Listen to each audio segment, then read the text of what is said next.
اللہ تعالیٰ فرماتا ہے والیتاما والمساکین، یتیموں کے ساتھ اچھا سلوک کرو، مسکینوں کے ساتھ اچھا سلوک کرو۔ یاد رکھو کہ یہ دو ایسے اہم مقامات ہیں، یہاں ہمارے ایمان کا احتساب ہوتا ہے۔ یتیموں کے ساتھ تمہارا جو سلوک ہے یہ تمہارے کیریکٹر بتاتا ہے، تمہاری تربیت بتاتا ہے، تمہارے اخلاق بتاتا ہے۔ مسکینوں کے ساتھ جو تمہارا رویہ ہے یہ تمہارے اخلاق بتاتا ہے، تمہاری تربیت اور تمہارے اعلیٰ خاندان کا اس میں ثبوت ملتا ہے۔ کچھ لوگ جو آج کے پیسے والے ہیں، یعنی رات میں ہی امیر ہو گئے اور آج پیر پھیل گئے، ان لوگوں کی عادت یہ ہوتی ہے کہ وہ مسکینوں کو اور غربا کو بہت ہی نیچی نظر سے دیکھتے ہیں، اور یہ تو سٹیٹس بنایا گیا ہے، یہ جگہ تو غریبوں کے بیٹھنے کی، میں یہاں نہیں بیٹھتا، یہ کرسی بالکل غریبوں کی دکھ رہی ہے، ہر ایک کو الگ کر کے رکھا۔ یاد رکھو میرے آقا صلی اللہ علیہ وسلم نے فرمایا بدأ الاسلام غریبا وسیعود غریبا، حضور فرماتے ہیں اسلام غریبوں سے ہی شروع ہوا تھا اور غریبوں میں ہی ختم ہو جائے گا۔ آخر زمانے میں اسلام غربا کے پاس رہے گا، مال والے تو کسی نہ کسی کی خوشامدی کرنے میں ہی لگے ہوں گے، وہ غربا ہی ہیں جو میرے آقا کو یاد کرتے ہیں۔ غریبی کو مذاق نہ بناؤ اور کسی بھی غریب کو کمتر نہ سمجھو۔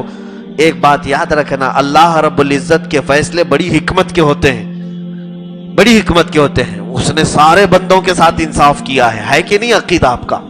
لیکن سوال یہ آتا ہے اگر اس نے سب کے ساتھ انصاف کیا ہے تو کچھ کو بہت پیسہ دیا ہے اور کچھ کو نہیں دیا ہے، کیسا انصاف ہے؟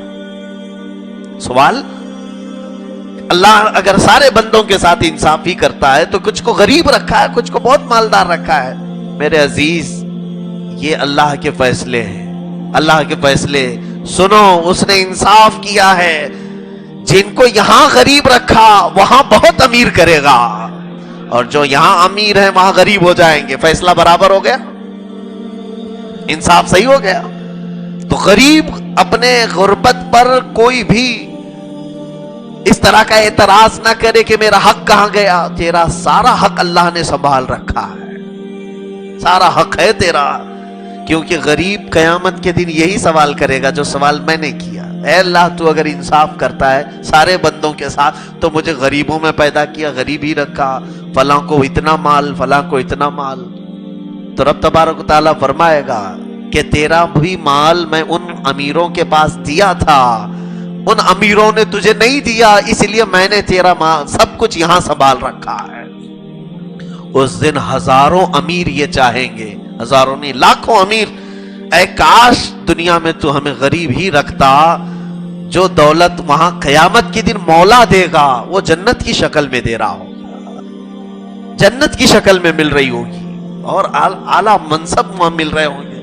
اور خود میرے آقا صلی اللہ علیہ وسلم فرماتے ہیں میری امت کے غریب، میری امت کے غریب امیروں سے 700 سال پہلے جنت میں جا چکے ہوں گے، اور ایک روایت میں 70 سال پہلے جنت میں جا چکے ہوں گے۔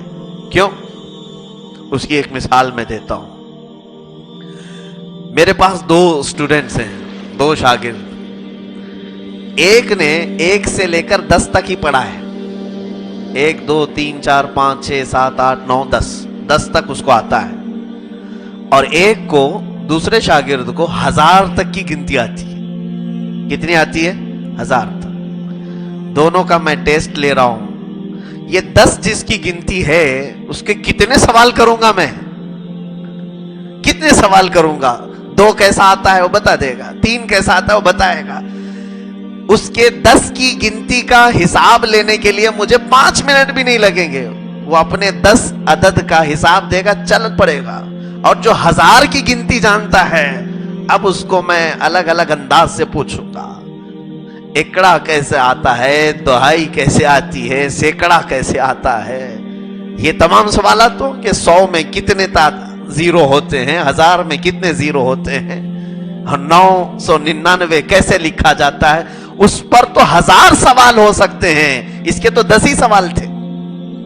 1000 سوال کا جواب دینے کے لیے ہو سکتا ہے اسے صبح سے شام ہو جائے۔ میرے عزیزو، یہی حال غربا کا اور عمرہ کا ہے. غریب کو یہاں کچھ زیادہ نہیں ملا تھا, رب تبارک و تعالیٰ ویسے بھی اس پر قیامت کے دن رحم کرتا ہے. 2-4 چیزیں اس سے پوچھی گئی, کہا گیا جا تیرے لیے جنت. امیر سے کہا جائے گا سارا حساب دے, سارا جتنا بھی مال تو نے کمایا اور جتنا خرچ کیا. مجھے حیرت ہوتی ہے, یہاں انکم ٹیکس کے ریڈ سے ڈر جاتے ہیں لوگ, تیاریوں میں لگ جاتے ہیں, کیونکہ انکم ٹیکس سارے سوالات کرتے ہیں, یہ آیا کہاں سے اور گیا کہاں. جو ٹیکس بھرتے ہیں ان لوگوں کے لیے خوف خدا تو آ ہی جانا چاہیے. ان کو سمجھ لینا چاہیے کہ میرا آخرت میں حساب کتنا سخت ہو سکتا ہے. انکم ٹیکس والوں کو تم چونا لگا سکتے ہو, ان کو دھوکہ دے سکتے ہو, کچھ بھی کر سکتے ہو, انسان ہے انسان ہے. رب ذوالجلال نے تمہارے ساتھ کرامن کاتبین کو ایسے لگایا ہے کہ قرآن کہتا ہے ما یلفظ من قول الا لدیہ رقیب عتید. تمہاری ابھی زبان سے کلمہ نکلا بھی نہیں ہوتا کہ ہماری طرف سے 2 فرشتے لکھنے کو تیار بیٹھے ہوئے ہیں. ہر چیز نوٹ ہو چکی ہے, وہاں کوئی بھی جھول نہیں چلے گا. ظاہر سی بات ہے میں یہاں پر یتامہ اور مساکین کی بات کر رہا ہوں. اللہ رب العزت نے اگر کسی کو مسکین رکھا ہے تو یہ بھی اس کا فضل ہے, آخرت میں اس کا حصہ ہے. کچھ لوگ یہاں پر ان میری باتوں سے تسلی کر لیں جو اپنی غربت کا رونا روتے ہیں کہ کچھ بھی نہیں ہے, کچھ بھی نہیں ہے. کچھ بھی نہیں ہے تو زندہ کیسے ہو؟ اللہ نے تجھے زندہ رکھا ہے, کھلا رہا ہے, پلا رہا ہے, کپڑے پہنے ہو, شکر کرو. تمہارے حق میں یہ اگر بہتر ہے تو اللہ رب العزت تمہارا آخرت میں بہت بڑا حصہ رکھا.